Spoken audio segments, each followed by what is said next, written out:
একটি সিনেমা দেখছে। কন্ট্রোল রুমের ম্যানেজার বলে এখন সবকিছুই পাইলটের হাতে, এমনকি বাইরে যাত্রীদের আত্মীয় স্বজনরাও তাদের জন্য দোয়া করছে। এদিকে প্লেনের ভিতরের পরিস্থিতি আরো খারাপ হয়ে যায়। প্রচন্ড ঝাঁকুনির কারণে প্লেনে থাকা যাত্রীদের ব্যাগগুলো তাদের গায়ের উপরে পড়তে থাকে। ঠিক তখনই প্লেনটি হঠাৎ রাডার থেকে অদৃশ্য হয়ে যায়। এটা দেখে কন্ট্রোল রুমের সবাই হতভম্ব হয়ে যায়। সবাই মনে করে প্লেনটি হয়তো ক্র্যাশ করেছে। সবাই প্রচন্ড ভেঙে পড়ে। কন্ট্রোল রুম থেকে তাদের সাথে যোগাযোগ করার জন্য সর্বোচ্চ চেষ্টা করে, কিন্তু এতে কোনো লাভ হয় না। তারা সকলেই বুঝে যায় প্লেনের ভিতরে হয়তো আর কেউই বেঁচে নেই। কিন্তু না, অলৌকিকভাবে যাত্রীরা তখনও জীবিত ছিল এবং প্লেনটিও চলছিল। ঝড়ের ভিতরে কিছু না দেখতে পেয়ে লিউ মনে করে প্লেন হয়তো পাহাড়ের সাথে ধাক্কা খাবে, তাই সে লিভার টেনে প্লেনটিকে আরো উঁচুতে নিয়ে যায়। এতে প্লেনের ভিতরের ঝাঁকুনি বেড়ে পরিস্থিতি আরো খারাপের দিকে যেতে থাকে।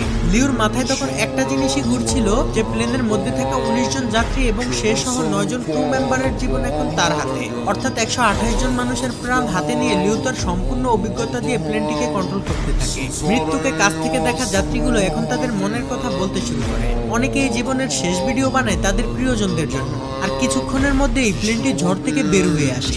লিউর অনেক চেষ্টার পর পরিস্থিতি স্বাভাবিক হতে শুরু করে। এরপর ক্যাপ্টেন লিউ প্লেনটিকে অনেক নিচুতে নামিয়ে আনে, যেখানে পর্যাপ্ত পরিমাণ অক্সিজেন রয়েছে।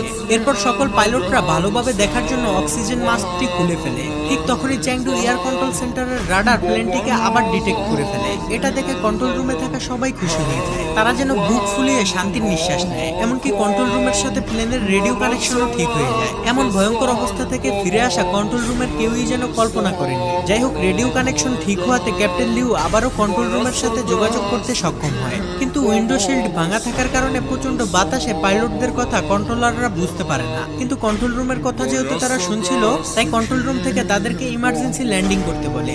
সাথে সাথে ক্যাপ্টেন লিউ ল্যান্ডিং গিয়ার চালু করে দেয়। আর এই সিগন্যাল পেয়ে কেবিন ক্রুদের ম্যানেজার নান যাত্রীদেরকে ইমার্জেন্সি ক্র্যাশ ল্যান্ডিং এর জন্য প্রস্তুতি নিতে বলে। অন্যদিকে প্লেন প্রচন্ড গতিতে রানওয়ের দিকে যেতে থাকে। আর এই টান টান উত্তেজনাপূর্ণ ফুটেজ ধারণ করে চ্যাংডুর গণমাধ্যম কর্মীরা। এদিকে প্লেনের ভিতরে যাত্রীরা ইমার্জেন্সি ল্যান্ডিং এর জন্য প্রস্তুতি নিয়ে নেয়। তারা মনে মনে দোয়া প্রার্থনা করতে থাকে। অন্যদিকে fire service, medical team, air traffic control সহ সবাই প্রস্তুত হয়ে যায়। ক্যাপ্টেন লিউ তার কো-পাইলট জু আর লিয়াংকে নিয়ে কোনো ধরনের ঝামেলা ছাড়াই মাটি স্পর্শ করে। কিন্তু বিপদ তখনও কাটেনি, কারণ চ্যাংডু এয়ারপোর্টের রানওয়ে ছিল খুবই ছোট আর প্লেনের গতি ছিল অনেক বেশি। ক্যাপ্টেন লিউ ইঞ্জিনের থ্রাস্ট কমানোর জন্য লিভার টান দিলে দেখে ইঞ্জিন স্লো করার লিভারটি লক হয়ে গিয়েছে। তাই প্লেন প্রচন্ড গতি নিয়ে সামনের দিকে এগিয়ে যেতে থাকে। এটা দেখে সেকেন্ড পাইলট জু লেগ ব্রেক দিয়ে প্লেনটিকে থামানোর চেষ্টা করে, কিন্তু অতিরিক্ত ব্রেকের প্রেসারে প্লেনের একটি চাকা ফেটে যায়। এটা দেখে কন্ট্রোল রুমের সবাই ভয় পেয়ে যায়। জু তার সর্বোচ্চ শক্তি দিয়ে লেগ ব্রেক চেপে ধরে, কিন্তু এতে খুব বেশি একটা কাজ হচ্ছিল না। এদিকে রানওয়ে প্রায় শেষ হতে